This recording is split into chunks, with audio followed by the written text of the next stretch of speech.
আমার প্রিয় ভাইরা, দুধের পাতিলের উপরে ঢাকন নাই, আর বিড়ালকে কি সুন্দর ওয়াজ শোনায় আর আইন করে। যতই তুমি আইন করো বাবা, একবার খালি চোখটা সরায়া দেখো, তোমার দুধের পাতিল গায়েব হয়ে যাবে। কথা বলুন ঠিক কিনা? আমার প্রাণপ্রিয় ভাইরা, আজকে পুলিশের মধ্যেও মহিলা মানুষ ঢুকে পড়েছে, র্যাবের মধ্যেও ঢুকেছে, বিডিআরেও ঢুকেছে, সেনাবাহিনীতে ঢুকেছে। কথা বলেন ঠিক কিনা?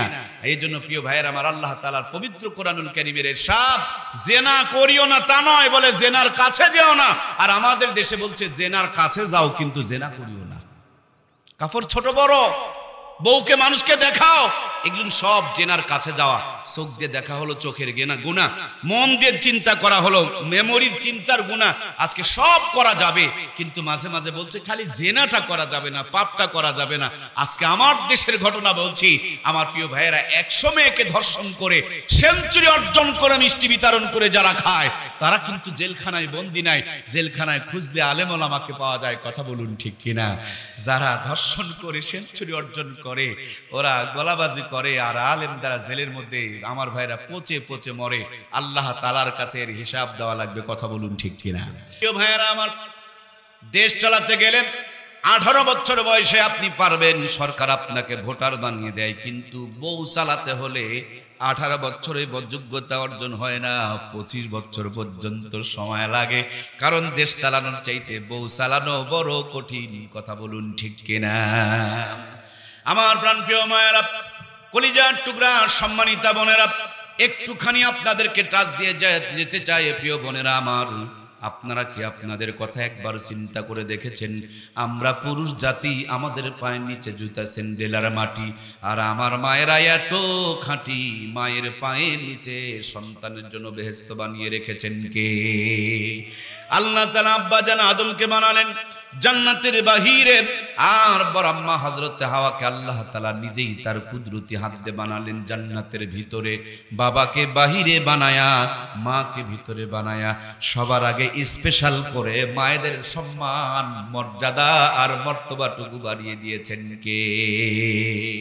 এই দুনিয়াতে আসার পর বড় আব্বা হযরতে আদম বড় বড় গাছের 3টা টুকরা পাতা দিয়ে ইজ্জতকে ঢেকে রেখেছিলেন। সেই জন্য মৃত্যুর পর বড় বড় গাছের 5টা টুকরা পাতা দিয়ে ইজ্জতকে ঢেকে রেখেছিলেন।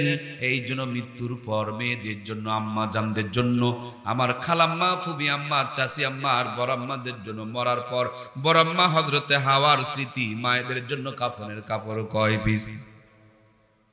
এই 5 পিস ছেড়ে দিয়া 3 পিস আমদানি করেছিল। 3 পিস বাতিল করে 2 পিস আমদানি করেছিল। এখন 2 পিস ছেড়ে দিয়েছে, তার মানে 1 পিস আর বাকি আছে। কমতে কমতে 1 পিসে এসে ঠেকেছে। এইটা যদি বাদ দিয়া দেয়, দেশে থাকার আর উপায়। সামনে তাকালে পায়জামা ফাটা, ঘাড় ঘুরাবেন মাজায় কাটা, পিছনে তাকাবেন তাও আবার সিনেমার পোস্টার লাগা। যদিও স্বাধীন বাংলা, সোনার বাংলা, আধুনিক বাংলা, ডিজিটাল বাংলা, স্মার্ট বাংলা, কিন্তু যেইভাবে কাটার ফাটার অত্যাচার বেড়ে গিয়েছে, এই বাংলার জমিনে যেন সুবহানাল্লাহ পড়া যায় না, আলহামদুলিল্লাহ পড়া যায় না, শুধু আস্তাগফিরুল্লাহ, নাউজুবিল্লাহ আর তওবা দিয়া দখল হয়ে যাইতেছে। কথা বলুন ঠিক কিনা? ও আল্লাহ, আল্লাহ রে, এ কোন দুনিয়ায় পাঠাইলা আমারে? এই জামানার মানুষগুলোর মানুষ নাহি বলে, গরু ঘোড়া হার মানায়া হাইনার মতো চলে। ও আল্লাহ, আল্লাহ রে, এ কোন দুনিয়ায় পাঠাইলা আমারে? হাইরে সাধের দুনিয়ায় মানুষ পাওয়া বড় দায়। মানুষ দেখতে চলে নেবার জাদু ঘরে যায় সবাই। মানুষ দেখতে চলে নেবার কোথায়? জাদুঘরে গিয়ে দেখবেন বন্ধুরা আমার, আদিম জামানার মানুষকে তারা বানিয়ে রেখেছে। শাড়ি, 3 পিস, পাঞ্জাবি, পায়জামা, লুঙ্গি ছিল না, কিন্তু মানুষের শরম ছিল, ইজ্জতের দাম ছিল, সতীত্বের মর্যাদা ছিল। বড় বড় গাছের পাতা আর ভিন্ন গাছের লতা দিয়া মানুষ তার দেহকে ঢেকে রেখেছে, ইজ্জতকে ঢেকে রেখেছে, শরীরকে ঢেকে রেখেছে। এই জন্য আজকের দুনিয়াতে তাকায় দেখেন, এরা কাপড় সুপড় ছিঁড়ে আর ফেরে ইজ্জত বের করে দেখাইতে শুরু করে দিয়েছে। যাদের ইজ্জত ছিল ঢাকা, তাদের হায় হায়াত ছিল 150 বছর, আর যারা ইজ্জতকে রেখে দিয়েছে ফাঁকা এরা মাসে মাত্র 50 বছর। যাদের ইজ্জত ছিল ঢাকা, তাদের পেটের সন্তান 15টা নরমাল ডেলিভারি করেছে, আর যারা ইজ্জতকে রেখেছেন ফাঁকা তাদের 1 থেকে 2টা বাচ্চা, তাও আবার কষাইখানা নিয়ে পেট চিরে চিরে বের করা লাগে। কথা বলুন ঠিক কিনা? যাদের ইজ্জত ছিল ঢাকা, সব করা সন্তানকে বুকের দুধ পান করায় লালন পালন করেছেন, আর যাদের ইজ্জতকে আজকে রেখে দিয়েছেন ফাঁকা, শহরে গিয়ে দেখবেন বড় বড় খাবারের দোকানে মেস্টেটে সেরের এলার দেয়। যদি দেখি দোকানটা ঢাকার পরিবর্তে ফাঁকা, দোকানদারকে ধরে নিয়ে যায়, হাতের মধ্যে হ্যান্ডকাপ লাগায় দেয়, বেটা এই খাবার খেলে দেশের মানুষ অসুস্থ হয়ে যাবে। আমি চিন্তা করি বড় মানুষের খাবার দোকানে যত্ন করে ঢাকা, আর ছোট বাবুদের জন্য, বেবিদের জন্য, সোনামণিদের জন্য, বাচ্চাদের জন্য, আমাদের কলিজার টুকরা প্রিয় সন্তানদের জন্য দয়ার আল্লাহ দয়া করে মা বোনের বুকে রিজার্ভ খাবার রেখে দিয়েছেন। এখন আমাদের খাবার ঢাকা থাকলেও বাচ্চাদের খাবারগুলো ওড়না দিয়ে ঢাকা থাকে না, বুকের মধ্যে তারা ঢেকে রাখতে চায় না। সেই জন্য ওই দুধ খাওয়ার পর আমাদের বাচ্চাগুলো ছোট্ট থেকেই রোগার সোগা হয়ে জন্ম নেই। কথা বলুন ঠিক কিনা?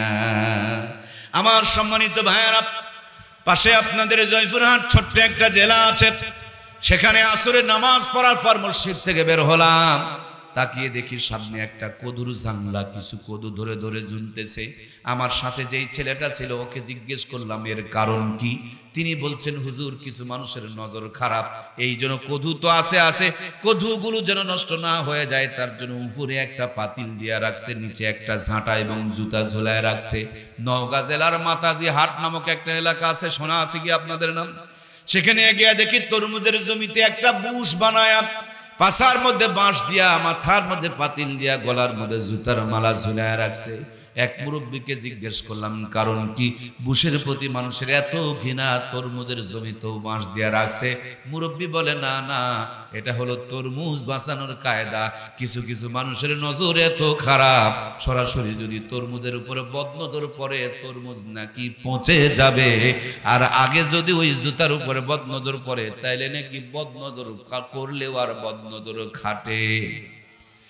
দিনাজপুর এলাকায় মাহফিলে যাচ্ছি, রাস্তার পাশে কাঁঠালের গাছ, হঠাৎ তাকিয়ে দেখে এই কাঁঠালের গাছের মধ্যে গরুর মাথার হাড় এবং জুতার ঝাঁটার পাতিল। মুরব্বীকে জিজ্ঞেস করলাম কারণটা কি।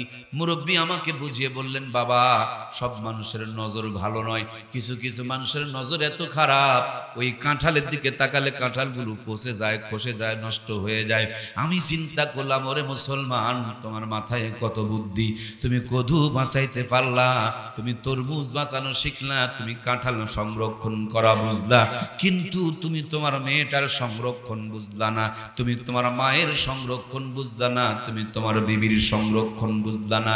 বদনজর থেকে বাঁচানোর জন্য কদুর গাছের মধ্যে ঝাঁটার জুতা ঝুলায় রাখছো, আর নিজের বউকে বিউটি পার্লারে সাজায়া, পাতলা কাপড় পরায়া, 3.5 লাখ টাকার মোটরসাইকেল কিনে তুমি বসে থাকো নিচে, আর বউটা থাকে ঘাড়ের উপরে, পাবলিককে দেখায়া দেখায়া বদনজর কামাই করে বেড়ায়, জেনার দাওয়াত দিয়ে বেড়ায়, দায়ুস হয়ে বেড়ায়। এরকম কপাল পোড়া মুসলমান আমার দেশে আছে না নাই? যারা যারা আওয়াজ দিলেন না, আপনারা কি এই রোগের রোগী? কথা বলছেন না কেন? একটু হ্যাঁ না তো বলা লাগবে। আমি জানি আপনাদের চেহারা দেখে আমি বুঝে ফেলে দিয়েছি। যদি কারো পেটে ব্যথা থাকে, দেখবেন ওই জায়গাতে চাপ দিলে মুখটা বৃষ্টি করে, মানে ওই জায়গাতে ব্যথা আছে। এরা সবগুলো হা করে আছে, মানে হুজুর বুঝলো কেমনে? বুঝবে না মানে আমি কি জান্নাত থেকে আসলাম নাকি? আমি তো এই দুনিয়াতে আছি, জান্নাতে যাবো ইনশাআল্লাহ। এই পাপগুলো যদি আমরা ছেড়ে দিতে পারি, কথা বলুন ঠিক কিনা?